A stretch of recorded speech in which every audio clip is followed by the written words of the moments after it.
Good afternoon, everyone. It's a pleasure to be here with all of you this morning. I'll try not to use too loud of my teacher voice and blow you out in the back there. But on behalf of the Illinois Holocaust Museum and Education Center, I'm honored to be here today as we commemorate Tommel Memorial Day. Thank you to Scantha and the Tommel community for inviting me to participate. It is a privilege to be with all of you as we join together as friends for this very special and memorable afternoon.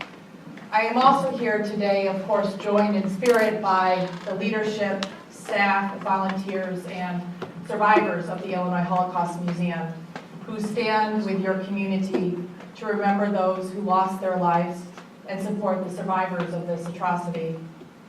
As we mark this anniversary, I come to you as an educator, someone who has the incredible opportunity to engage both teachers and students not only about the history but the lessons of genocide. In the second decade of the 21st century, I stand here honored by the work I am able to do each day. I spend my days working for an institution that is one of both memory and of action. The mission of our museum is perhaps best expressed in our founding principle, remember the past, transform the future. By our very existence, our site, like others, dedicated to the memory and education of the Holocaust, understands that if we are to be genuine in our efforts to honor the memory we seek to preserve, the history and lessons we seek to teach, we must grapple with the past to create a different kind of future. We are dedicated to believing that we can transform our visitors, students, teachers, community leaders, and the diversity of the general public to become advocates for change. We do this work because we believe we must empower our visitors to not only find their voices, but to want those voices heard. We want each visitor to leave our museum with a profound understanding of the past, feel they have a powerful stake in the present, and maintain a hopeful eye on their future. We do this work because our life, my life, and many of my fellow colleagues' lives have been blessed by the awesome opportunity to know hundreds of Holocaust survivors. They have taught us the true meaning of strength and courage and resilience, and the need to recognize our common responsibility to humanity. They inspire us to continue to educate others, to be guardians of their memory, and to ensure that their messages of hope and peace for future generations are not forgotten. We do this work so that we can continue to fight hatred with education, as so many of our survivors did in the late 1970s, when neo-Nazis threatened to march in Skokie, where at the time 7,000 survivors of the Holocaust lived. When the peacefulness of their new community was destroyed, they took a courageous stand. They responded by fighting hate with education and formed an organization, the Holocaust Memorial Foundation of Illinois, our museum's parent organization. Through their efforts, they made Illinois a trailblazer in Holocaust and genocide education, making us the first state in the entire country to mandate the study of the Holocaust in 1990. And in 25, pushed towards the expansion of the mandate to include the study of other genocides and atrocities. We are at a crossroads where over the course of 3 generations, a massive field of testimony, documentation, and interpretation has grown around the Holocaust. As Scantha said, 75 years.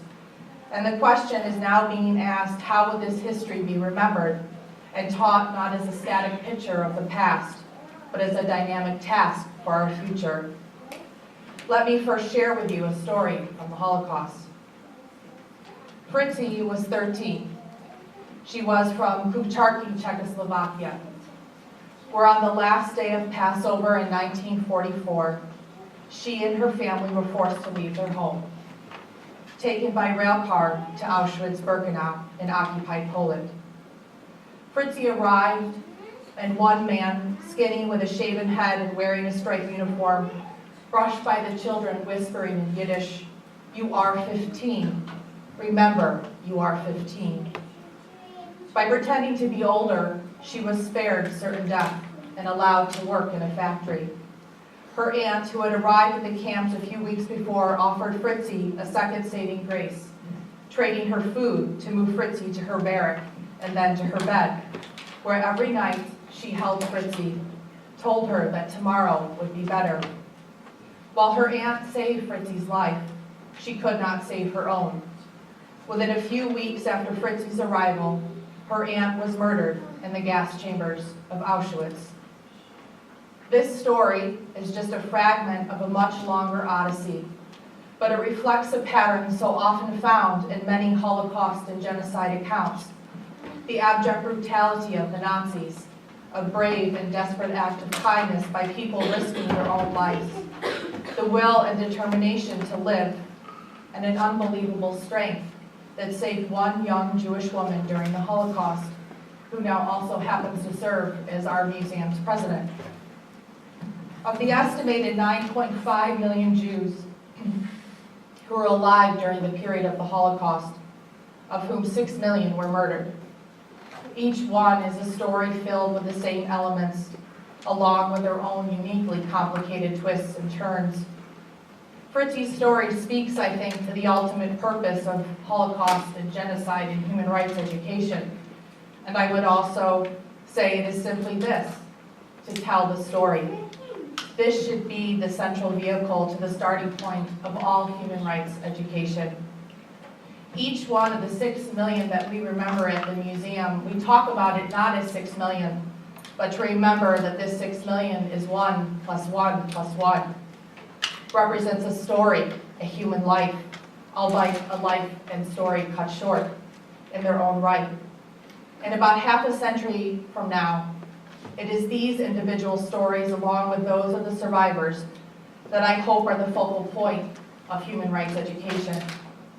Indeed, the Illinois Holocaust Museum and institutions and organizations from across the world are deeply engaged in preserving the stories of survivors while there is still time to do so. I challenge the Tamil community to undertake similar projects, to record and to write for the young people that are here, to ask questions of your family members, of the survivors and eyewitnesses, so that we will see children and grandchildren of survivors telling the stories of their parents and grandparents, of their loved ones. Storytelling will need to be the key to the future of continued awareness and knowledge of the atrocities of the Tamil citizens. This is one way that will keep the history alive. Additionally, as we mark this anniversary, it is our duty to reflect on lessons learned. Such events are so beyond the trivialities of everyday life, even beyond the tragedies of everyday life, that we tend to say to ourselves that we can never fully understand them because we cannot imagine ourselves experiencing them. However, there is a truth to the human condition that is as alarming today as it was 75, 20, and even 8 years ago. These atrocities are being committed by human beings. When one looks at the Holocaust, Rwanda, Darfur, the atrocities in Sri Lanka, the horror is not that it deviates from human norms. The horror is that it does not. The bonds that can hold us together can swiftly disappear, and societies can rapidly revert to a capacity for violence and brutalization that is far too easy to incite at the dark corners of the human heart. No country is immune from targeting the so-called other, and while each individual is bound into a larger fabric of humanity, this can have darker implications for society. Because at its deepest level, a society can tell us who we are, but also who we are not. It is not enough to curse the darkness of the past. Above all, we must come together as we are today to illuminate a future as a signal to the advent of a humane world where men and women are brothers and sisters, where the safe speak out for the imperiled no matter their geographic boundaries. And in this, I truly believe that education is humanity's most effective tool to create meaningful and lasting change. Effective genocide and human rights education teaches that there must not only be a historical understanding of genocide, but also the human learning about genocide and human rights violations. As educators, we see ourselves as critical stakeholders in creating agents of change that can steward the charge of creating a culture of humanity in our classrooms that serves as a foundation as we reach and teach today's generation to prevent the past from becoming their future. So this afternoon, I want to end with a story as I began. In his article, Story and Silence, Transcendence in the Work of the Great Holocaust Survivor and Nobel Laureate Elie Wiesel, author Gary Henry tells of a righteous man who came to Sodom. He knew what Sodom was, so he came to save it from destruction.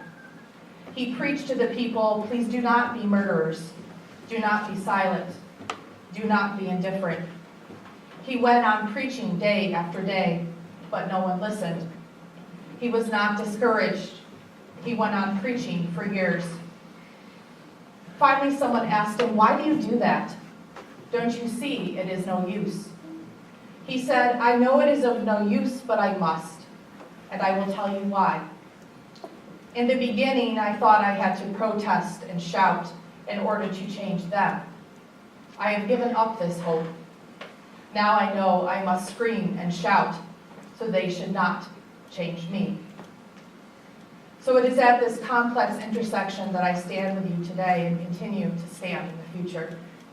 It remains my stepping off point, for on this important Memorial Day, as we honor those we seek to remember, we must work to have an effect on the world we live in and rediscover our courage as a collective community that does not rest in the convenience of silence, but rather affirms our obligation to recognize our shared responsibility, is unwavering against the hatred and indifference in our own communities, stands firm to defend the basic rights denied to so many around the world, and together resolve to ensure that no genocide or human rights atrocity goes unopposed.